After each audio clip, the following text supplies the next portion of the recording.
श्रीमती मीना देवांगन, अतिथि व्याख्याता, समाजशास्त्र विभाग, शासकीय स्वामी आत्मानंद स्नातकोत्तर महाविद्यालय नारायणपुर से। आज का टॉपिक है प्रबंधन में श्रमिकों की सहभागिता या वर्कर्स पार्टिसिपेशन इन मैनेजमेंट। तो हम परिचय में ये जानते हैं कि जैसे उद्योग, अगर किसी उद्योग का चलता है या विकास होता है तो इसमें पूंजीपति और श्रमिक दोनों के हित आवश्यक हो जाता है। कई हितों में आपस में संघर्ष होता है तो कई हितों में उनके समस्याओं को ध्यान में रखकर काम किया जाता है या विचार विमर्श करके उन समस्याओं को निपटाया जाता है। तो आप मतलब इसमें जो विचार विमर्श कर से किसी भी समस्याओं को निपटाया जाता है या उसकी उन्नति के कार्य किया जाता है या दोनों की सहभागिता होती है, तब हम उसको श्रमिकों की सहभागिता कह सकते हैं।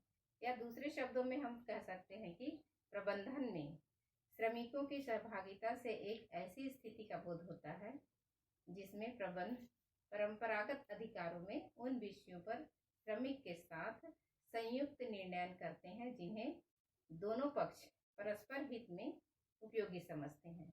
अब हम आते हैं उसकी विशेषताएं पर। तो विशेषताओं में पहला है लाभ अंश भागिता।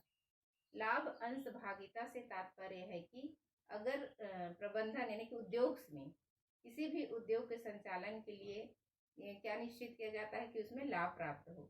तो पहले क्या था, पूंजीपति व्यवस्था में क्या था कि जो भी उद्योग में लाभ प्राप्त होता था वो लाभ का हकदार केवल पूंजीपति होता था। लेकिन वर्तमान युग में यह स्वीकार किया जाने लगा कि उद्योगों में जो शुद्ध लाभ होता है उसमें से श्रमिकों को भी हिस्सा दिया जाना चाहिए। दूसरा है पूंजी में भागीदारी। पूंजी में भागीदारी से संबंध है कि उद्योग को संचालित करने के लिए कुछ विशेष पूंजी की आवश्यकता होती है। कभी कभी क्या होता है कि ये पूंजी किसी एक व्यक्ति द्वारा भी होता है और कभी ये अनेक व्यक्ति मिलकर इस पूंजी को उद्योग में लगाते हैं। और अगर उसका लाभ प्राप्त होता है तो एक व्यक्ति जो पूंजी लगाता है उसको भी मिलता है और जो मिलकर व्यक्ति पूंजी लगा रहते हैं उनको भी इसका बंटवारा मिलता है। मतलब कहने को यह है कि जो श्रमिकों की आमदनी से जो उसमें लगाया हुआ पूंजी है उसका लाभ जो मिलता है उसको श्रमिकों को भी दी जानी चाहिए। तीसरा है प्रबंध में भागीदारी। प्रबंध में भागीदारी से तात्पर्य है कि जो पूंजी में एक निश्चित लाभ होता है उसका लाभ मतलब निश्चित भाग में पाने के कारण होता है, क्योंकि उसमें इसलिए भागीदारी होते हैं कि उसमें निश्चित लाभ होता है। दूसरा में पूंजी में एक निश्चित अंश के कारण भी दोनों में सहभागिता होता है। अब इसके बाद आते हैं त्रिपक्षीय लाभ। त्रिपक्षीय लाभ में होता है कि व्यक्ति को त्रिपक्षीय लाभ प्राप्त होता है। जैसे कि हम कह सकते हैं कि एक तो पूंजीपति और श्रमिक दोनों को लाभ प्राप्त होता है, या हम कह सकते हैं कि मजदूर और पूंजीपति के एक निश्चित लाभ के लिए भी होता है। उसके बाद आते हैं श्रमिकों की सहभागिता का उद्देश्य। उद्देश्य में पहला आते हैं आर्थिक उद्देश्य। आर्थिक उद्देश्य में हम कह सकते हैं कि उत्पादन में वृद्धि के साथ साथ ही उत्पादकता में वृद्धि। मतलब उत्पादकता में वृद्धि होगा तो पूंजीपति और श्रमिकों के बीच मधुर सामंजस्य स्थापित होगा, जिससे अधिक से अधिक लाभ प्राप्त होगा, जिससे उनकी आर्थिक स्थिति भी सुदृढ़ होगी। उसके बाद हम आते हैं सामाजिक उद्देश्य। सामाजिक उद्देश्य में है कि श्रमिकों को समाज में उचित स्थान मिलेगा, देश के नागरिक के रूप में वो अपने आप को गर्व महसूस करेंगे। इसके साथ ही आज के श्रमिकों में हीन भावना से भी बचाया जा सकता है। इस तरह से आर्थिक लाभ, उनको आर्थिक स्थिति सुधरेगी, है ना, भुखमरी और शोषण से मुक्ति मिलेगी। इस तरह से उसका आर्थिक लाभ प्राप्त होगा। उसके बाद आते हैं मनोवैज्ञानिक लाभ। मनोवैज्ञानिक लाभ में कह सकते हैं कि व्यक्ति अपने इस मनोवैज्ञानिक लाभ का उद्देश्य ऐसे है कि मान्यताएं हैं कि श्रमिकों में आत्मसम्मान की जो भावना जागृत होती है, इससे लाभ यह होता है कि उत्पादन में उत्तरदायित्व की भावना का विकास होता है, साथ ही उत्पादन में वृद्धि भी होती है। इस प्रकार की भावनाओं को समाप्त करने में मदद मिलती है कि श्रमिक बहुत अधिक उनका शोषण हो रहा है, वो कच्चे माल के रूप में इस्तेमाल किया जा रहा है, तो इस शोषण से उनको मुक्ति मिलती है। और यह भी होता है कि पहले क्या था कि मनुष्य बहुत कार्य करता था, बहुत मतलब शोषित होता था और उसको एक मशीन की तरह से कहा जाता था। लेकिन अब इसमें मतलब वो सहभागिता में यह हो जाएगा कि उनको ये होगा कि हम मशीन नहीं हैं, हम जितना कार्य कर रहे हैं उसका उतना ही हमको आमदनी या भुगतान हमको मिल रहा है। अब आते हैं उसके महत्व में। हम प्रबंधन में श्रमिकों की सहभागिता का महत्व से हम कहते हैं कि इसमें दोनों में आपस में श्रमिकों और प्रबंधन तंत्र के बीच क्या है, शांति की स्थापना होगी। उसके बाद कह सकते हैं कि उनमें कार्य संचालन सुचारू रूप से होगा। उसके बाद जो फैसले लेते हैं श्रमिक, वो क्या है, अपने मनोवैज्ञानिक दृष्टि से वो खुलकर लेते हैं कि हमको ये कार्य करना है, जिससे इसमें उत्पादकता में वृद्धि होती है। इससे ये भी कह सकते हैं कि वो जिम्मेदारी लेता है और वो कहता मतलब अपने आप में जिम्मेदारी लेकर किसी भी कार्य को लगाव से करता है। उसके बाद हम यह कह सकते हैं कि उसमें किसी भी कार्य की उत्पादन की गुणवत्ता में हिचकिचाता नहीं है, वो अच्छे से कार्य मन लगाकर कार्य करता है। उसके बाद उसका लाभ में आते हैं। लाभ में पहला है औद्योगिक संबंध में मधुरता का विकास। औद्योगिक संबंध में मधुरता के विकास के साथ मतलब मालिक और श्रमिक दोनों में संबंध नजदीकी बनती है, दोनों में सहयोगपूर्ण भावना का विकास होता है, दोनों के संबंध में मधुरता स्थापित होगी है, जिससे उत्पादकता में भी वृद्धि होता है। दूसरा आते हैं औद्योगिक शांति की स्थापना। औद्योगिक शांति की स्थापना के अंतर्गत आता है कि उसमें औद्योगिक और मतलब आधुनिक उद्योग समाज में अनेक समस्याएं हैं, जैसे अशांति की समस्या है।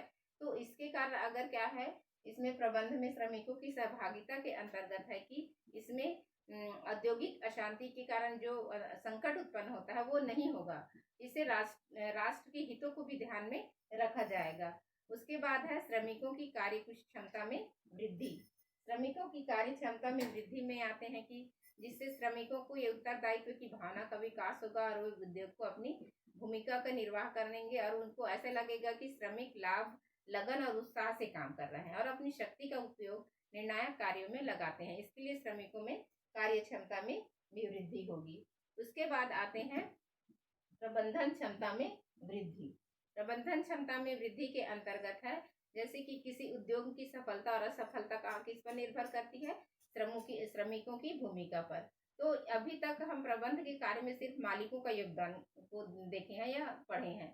तो इसमें अगर श्रमिकों का और मालिकों का दोनों का योगदान नहीं होगा तो इसकी प्रबंध क्षमता में वृद्धि नहीं होगी। इससे क्या है, जो समस्याएं जो जन्म नहीं लेंगी नए समस्याएं, और जो समस्या होगी भी तो उसको सुधारने में दोनों आपसी सहयोग करके इस समस्या को सुधार सकते हैं।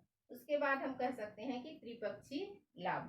त्रिपक्षीय लाभ के अंतर्गत आता है कि जैसे एक तो त्रिपक्षीय लाभ में हम ये कह सकते हैं कि मजदूरों परिश्रम के बदले उनको पूरी मजदूरी मिल रही है। उसके बाद हम कह सकते हैं उनको जो बोनस के रूप में भी काम मिल रहा है। उसके बाद ये भी कह सकते हैं मनोवैज्ञानिक रूप से श्रमिकों के आर्थिक स्तर में उन्नति होगा।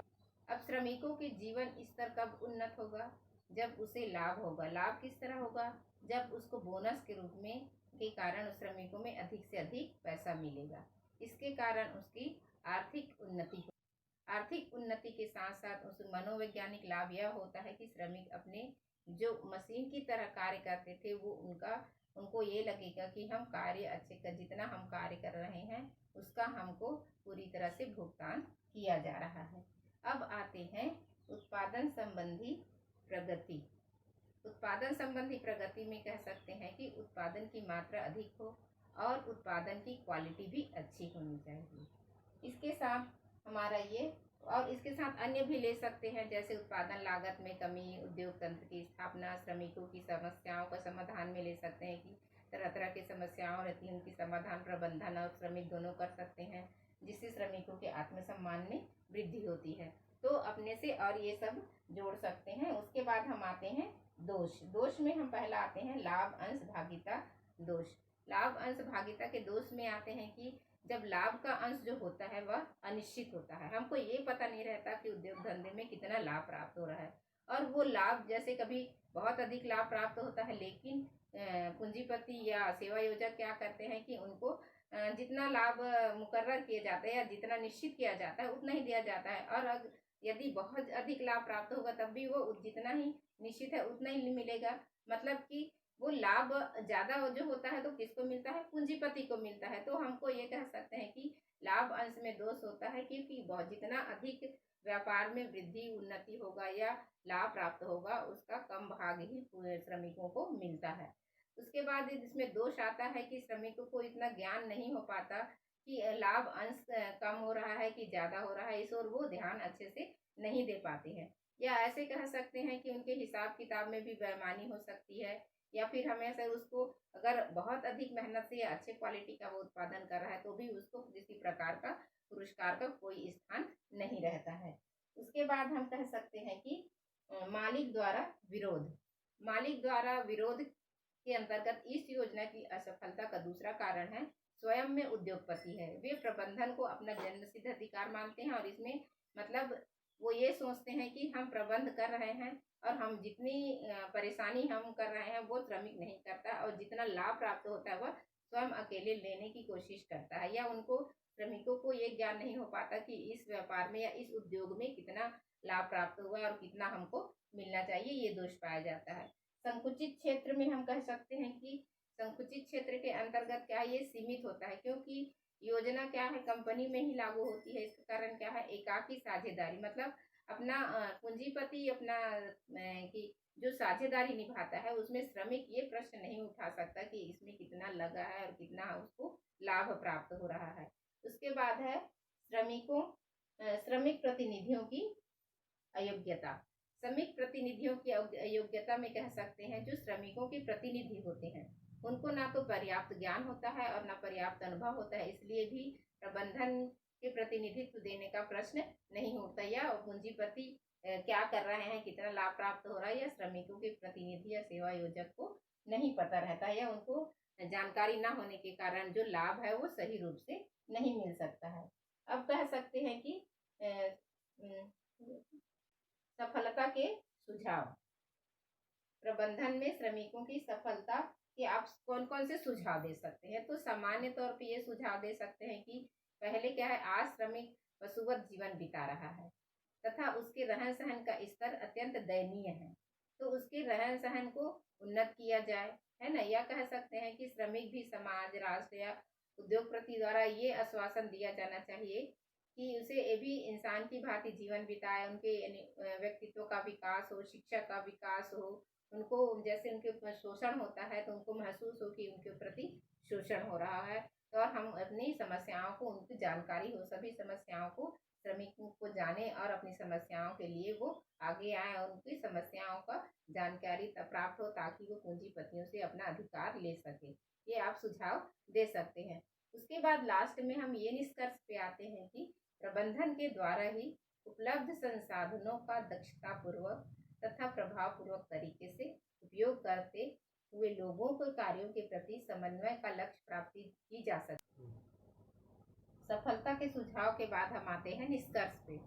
तो इस निष्कर्ष पे हम ये कह सकते हैं कि जैसे हमारे उपलब्ध जो संसाधन हैं उसको और अच्छी क्वालिटी देने के लिए, उसे और अच्छे प्रभावपूर्ण तरीके से उपयोग करने के लिए लोगों को उसके कार्य के प्रति समन्वय कर लक्ष्य प्राप्ति की जा सके। इसके अंतर्गत एक के बाद एक कई कार्य सम्मिलित होते हैं जो व्यक्तियों के आपसी संबंध पर निर्भर करता है और व्यक्ति की समस्याओं दोनों आपस में, पूंजीपति और श्रमिक आपस में, दोनों किसी भी समस्याओं को मिलजुल कर आपस में हल करेंगे उद्योग से संबंधित, तो उसमें निश्चित तौर पर ही श्रमिकों के जीवन स्तर में भी विकास होगा और उत्पादन क्षमता में भी विकास होगा, उत्पादन क्वालिटी में भी विकास होगा। और हम ये कह सकते हैं कि श्रमिक और पूंजीपति में जो वर्ग संघर्ष होती है वो वर्ग संघर्ष की भावना समाप्त हो जाएगी। धन्यवाद।